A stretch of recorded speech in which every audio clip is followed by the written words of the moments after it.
Unificación temporal y espacial de la Reforma y la República restaurada. En este bloque, estudiarás un periodo en el que ocurrieron importantes transformaciones o reformas políticas, guerras civiles y una nueva invasión extranjera. Las principales fuerzas políticas de la época eran los grupos liberal y conservador, que se disputaron el control del gobierno. En estos años también se promulgó una nueva constitución y se decretaron varias leyes, en conjunto conocidas como leyes de reforma, con la intención de quitarle poder político y económico a la Iglesia Católica. El propósito de estas leyes también era que México se convirtiera en un país laico y democrático, aunque esto no se cumplió de inmediato. Las leyes de reforma sirvieron de base para futuras transformaciones. Asimismo, la lucha contra la intervención francesa fortaleció la soberanía mexicana frente a otros países. La palabra reforma hace referencia a cambiar, innovar o mejorar algo con la intención de garantizar un orden a través de las leyes para que los integrantes de una sociedad satisfagan sus necesidades materiales, educativas, de recreación, entre otras. Un dato interesante. A finales del siglo XIX se conmemoraba la independencia mediante fiestas cívicas, cuya finalidad era inculcar la historia de la patria y el culto a los héroes para fortalecer la identidad nacional. En estas conmemoraciones había piezas musicales, se leía un documento de la historia política de México, cantaban coros, se declamaban poemas, se entregaban premios, se leía un discurso oficial y se entonaba el himno nacional. Los ideales de liberales y conservadores. A mediados del siglo XIX, dos fuerzas políticas querían gobernar México. Ambos grupos tenían ideas opuestas, en la mayoría de los casos, acerca de las medidas que debían adoptarse para mejorar la situación del país. Estos grupos eran los liberales y los conservadores, a los que se ha considerado como partidos políticos sin que lo hayan sido formalmente. Las luchas entre ambos grupos provocaron que en este periodo hubiera constantes conflictos. Esto causó la inestabilidad del país y afectó su economía y desarrollo. En la siguiente tabla se presentan las diferencias principales entre los dos grupos. Características: liberales, conservadores. Forma del gobierno deseada: república gobernada por un ciudadano mexicano. Monarquía gobernada por un miembro de la realeza europea o un gobierno centralista. Principales objetivos: desamortizar los bienes del clero y las tierras comunales, permitir la libertad de culto y establecer la igualdad de la población ante la ley. Prohibir la existencia de otra religión diferente a la católica. Propuestas: cambios en la educación, la libertad de expresión, establecimiento del registro civil, mantener los privilegios de la Iglesia, el ejército y los terratenientes. La Revolución de Ayutla. En la segunda mitad del siglo XIX, México vivía una situación difícil. Algunos de los problemas consistían en que unas cuantas personas controlaban grandes extensiones de tierra y en la existencia de los caciques regionales que imponían sus intereses sobre el resto de la sociedad. Además, la mayoría de la población no tenía acceso a la educación y se carecía de recursos económicos para invertir en actividades productivas. En 1853, después de haber ocupado 10 veces la presidencia, Antonio López de Santana fue convencido por los conservadores de regresar al poder. Durante su mandato, varias de sus órdenes causaron descontento en la sociedad. Por ejemplo, eliminó algunos derechos y libertades individuales, persiguió a sus opositores y sancionó a quienes lo criticaban, con lo cual limitó la libertad de expresión. Además, clausuró el Congreso, vendió el territorio de la Mesilla a Estados Unidos y se apropió de los bienes y recursos de los estados. Una disposición que provocó gran inconformidad fue el decreto por el cual se autonombró Alteza Serenísima y se otorgó un poder ilimitado para gobernar durante el tiempo que creyera necesario. Ante esta situación, algunos integrantes del grupo liberal, encabezados por Juan Álvarez, Ignacio Comonfort y Florencio Villarreal, se organizaron para quitar del gobierno a Santana. En 1854, en el actual municipio de Ayutla, Guerrero, se proclamó el Plan de Ayutla.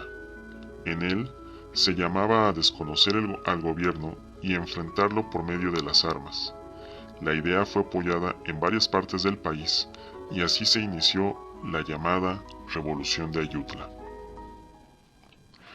Un dato interesante. Santana ordenó que se cobraran impuestos por cada ventana que tuviera una casa, con el argumento de que así se podía calcular el tamaño de esta y fijar el monto de los impuestos a pagar. Cacique, persona que por su posición social y económica abusa de su poder sobre los habitantes de una población. Algunos caciques fueron militares, hacendados y políticos.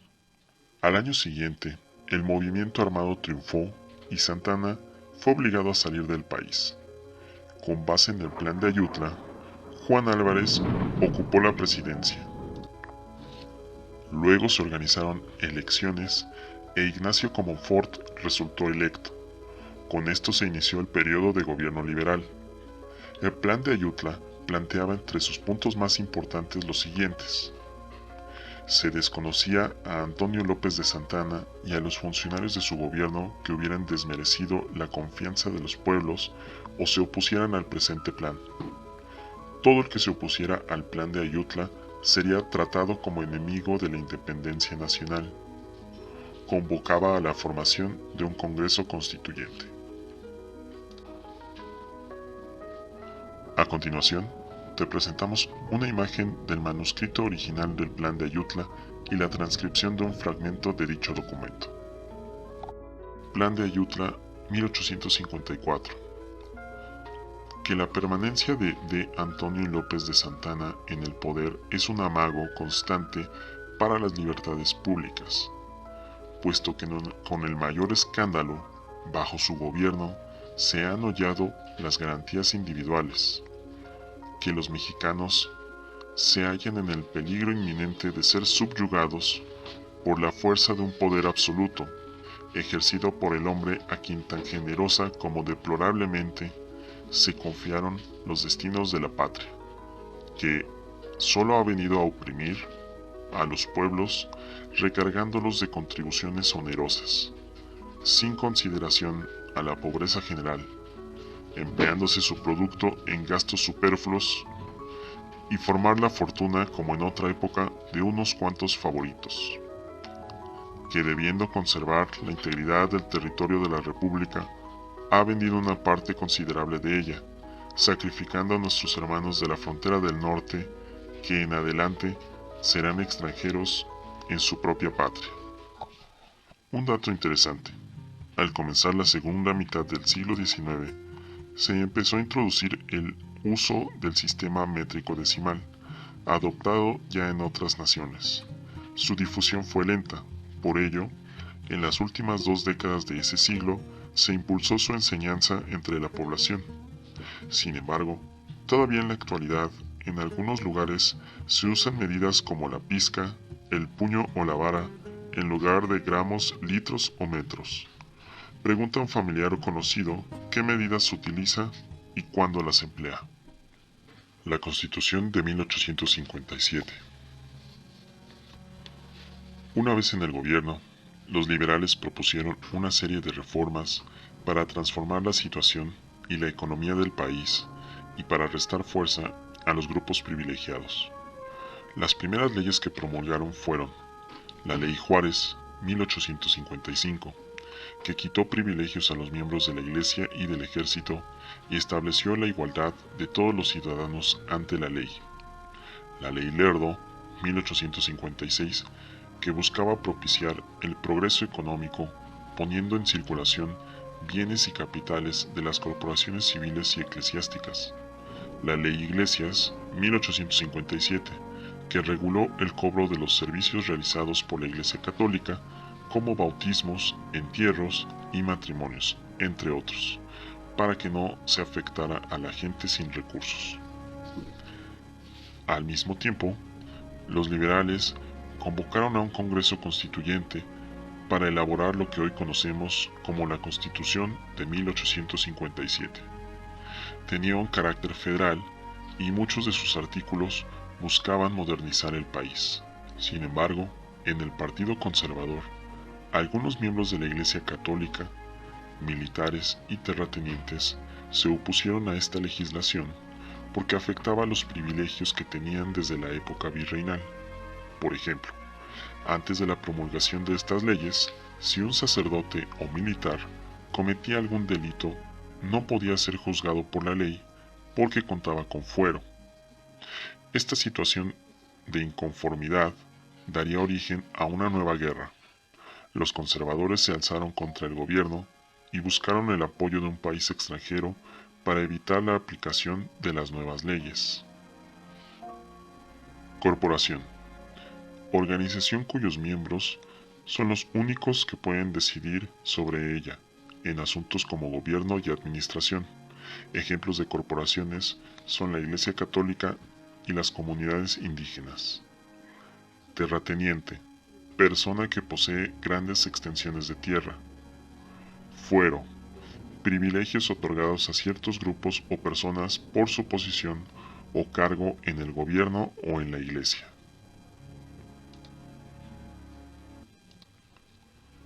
A continuación, te presentamos algunas disposiciones de la Constitución Federal de 1857. Todos los ciudadanos son iguales ante la ley y se prohíbe la esclavitud. La enseñanza en México es libre. En México hay libertad de expresión, de organización, para que cada persona se dedique al trabajo que más le guste o convenga. Ninguna persona o grupo puede tener privilegios que afecten al resto de la población. Están prohibidos los castigos corporales de cualquier especie. Todo trabajo debe ser remunerado. Se prohíbe a las corporaciones civiles y eclesiásticas tener o administrar propiedades urbanas y rurales, como casas, haciendas o tierras de cultivo. En las faltas temporales del presidente de la República y en su ausencia absoluta, mientras se elige un sustituto, tomará el poder el presidente de la Suprema Corte de Justicia.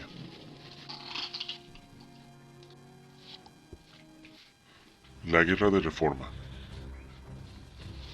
La Guerra de Reforma, también llamada Guerra de los 3 años, se inició en 1858, cuando Félix Zuloaga se rebeló contra el gobierno liberal mediante el Plan de Tacubaya, que desconocía la Constitución y convocaba a elaborar una nueva.